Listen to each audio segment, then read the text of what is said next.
Okay, so here we go. It's the next Joe Perry show. Bought an apple and a gas station parfait, $27 worth of gas, and a jug of windshield cleaner. Let's do it. East Hartland, Connecticut. I'm pretty sure this is the town that Esperanto recorded our album or series of EPs.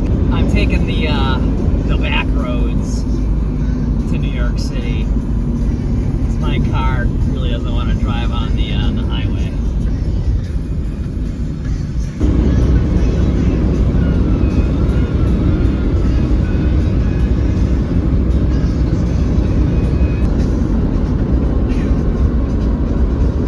This thing's always cool. Well, I am on a highway now, but it's a pretty nice highway. This is Route 8 going south in Western Connecticut. And it's so much nicer than driving down 91.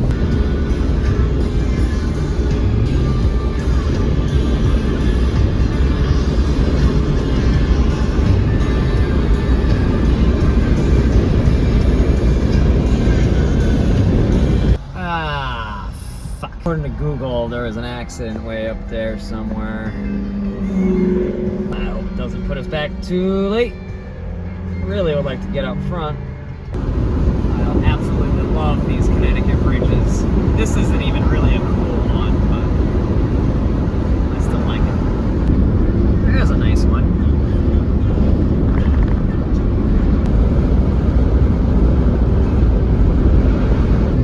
There's a nice one. Flags and all. I got off the highway and this whole town just smells like weed. Right there is Fine Fettle. We got one of those over in West Springfield. New York City. Alright, parking was crazy, so I ended up paying the guy at the Citgo $20 to park there. It's only a block away, so I don't know. I drove around for a while and I figured I'd rather go in there and find a good spot while I still can.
You know why?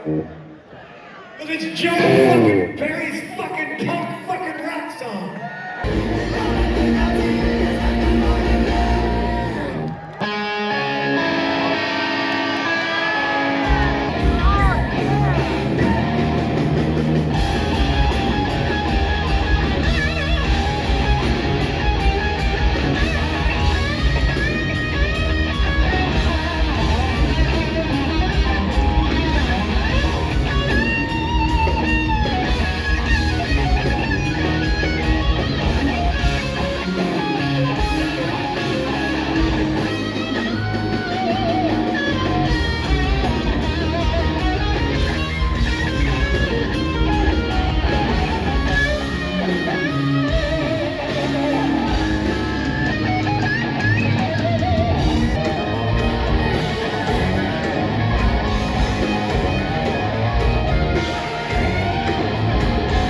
All right, so I gotta break into this with another guitar lesson because I'm a guitar teacher. That's what I do.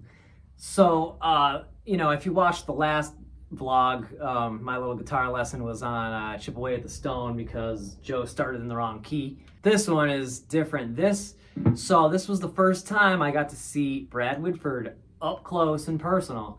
And I learned so much. But my most favorite thing that I took away from this whole show is the way that Brad plays the rhythm for the main riff for Walk This Way while Joe's soloing.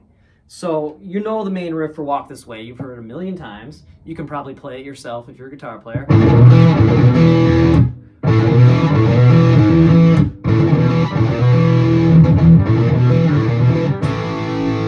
Right? But during the solo, when Joe's soloing, I noticed live in person, and I've actually gone back, I only checked it on one video, but from 25 years ago, to see if Brad's been doing this the whole time.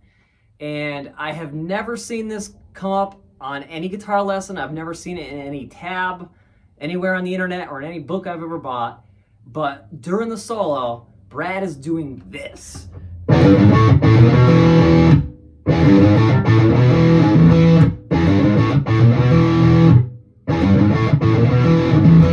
Which is so cool.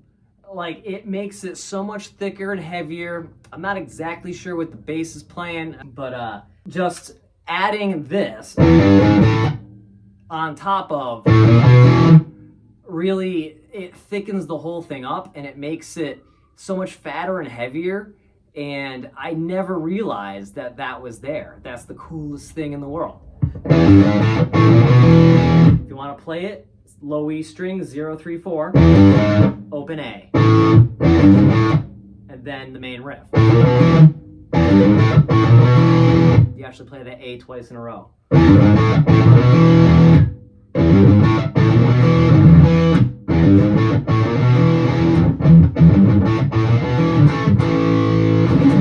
All right, back to the video, sorry.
Joe Perry show was much better than the last one. Probably because the whole band wasn't sick. I didn't know the band was sick on Tuesday. They played in New Hampshire the day after, and then they canceled the Connecticut show, and they postponed the New York show from Saturday to Wednesday. Today's Wednesday. This was general admission seating, or not seating, standing. General admission standing. So I was able to get pretty much right up to where I wanted to get to see Brad. And most of these videos are very Brad heavy because these are more for me to study him than to, like, you know, watch the show so much. But man, he sounded so good. It was awesome hearing his tone straight out of his speakers. Like the speakers to my face, you know, not through a microphone on a PA. That was, man, his tone is good. His style of playing, seeing it up close, I see where I took a lot of shit from, man. That was so much fun. I can't wait to study these videos. So right next to the Capitol Theater, behind this ice cream truck, there's a little bit in the window behind. You see right there? That's what I believe is a licensed Jerry Garcia bar. And they had a live Grateful Dead tribute band playing in there. So I hung out and, you know, did the hippie shuffle for a little while. And now I'm gonna go get some tacos. Groovy. I wish I was all I know about you.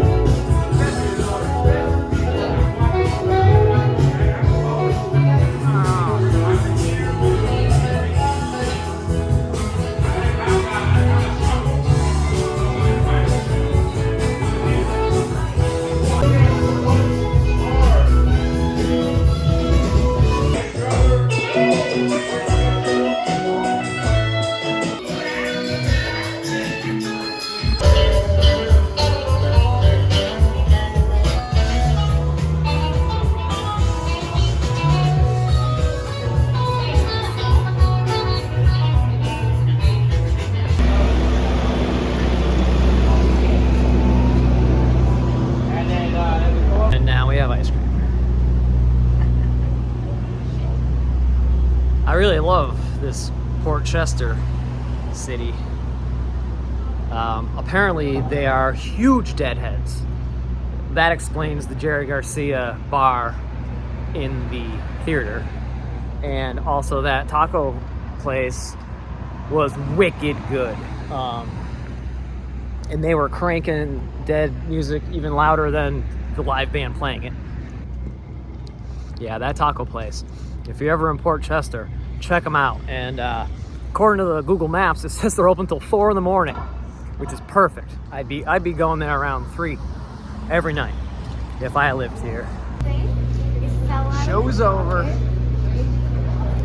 Joe's coming down.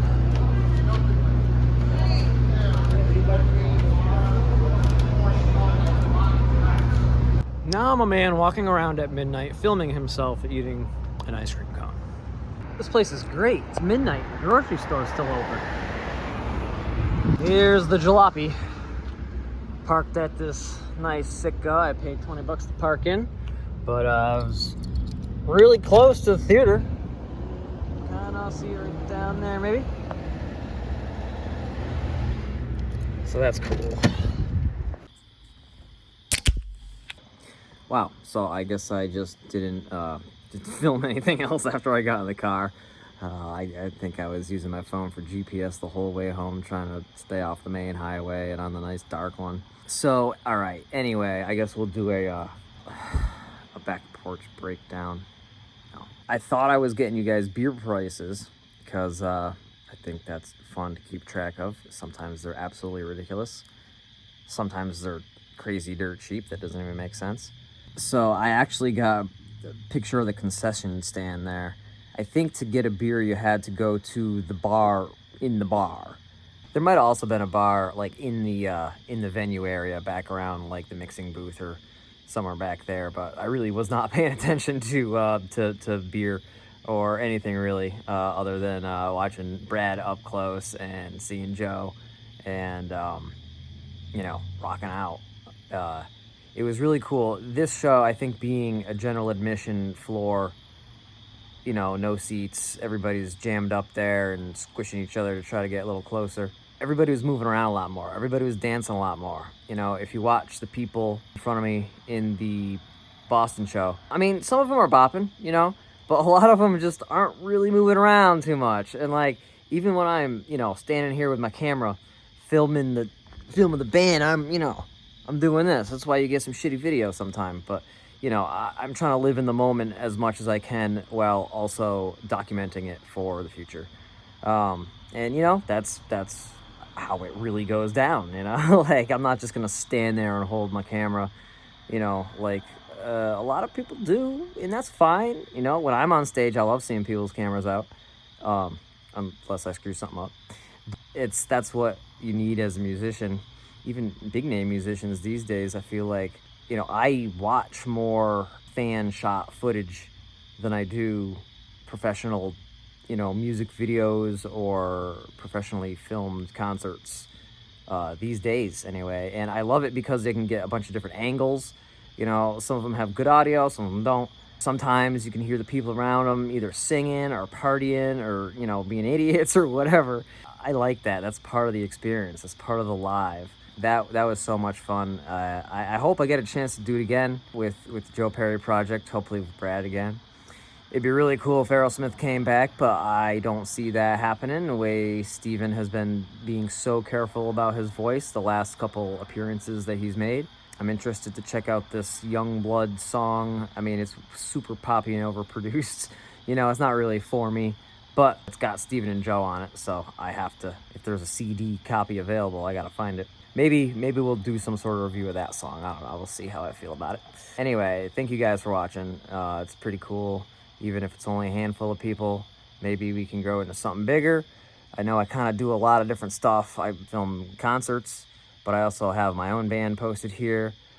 This whole thing started doing guitar amp repairs, and I think I intended to do guitar lessons at one point on YouTube, which might all come around at some point, but I'm having fun doing all the stuff and interacting with other Aerosmith fans, Extreme fans, Gary Clark Jr. earlier this summer. And I mean, there's so many bands that I love, so I think I'm just gonna keep making videos, rambling about my favorite guitar players, my favorite bands, and my favorite guitars and amps, and the bands I play in, the bands I listen to, and fun stuff. And occasionally a really bad, really horrible cooking video. Definitely should never, do not try at home. All right, thanks for watching, guys. Take it easy.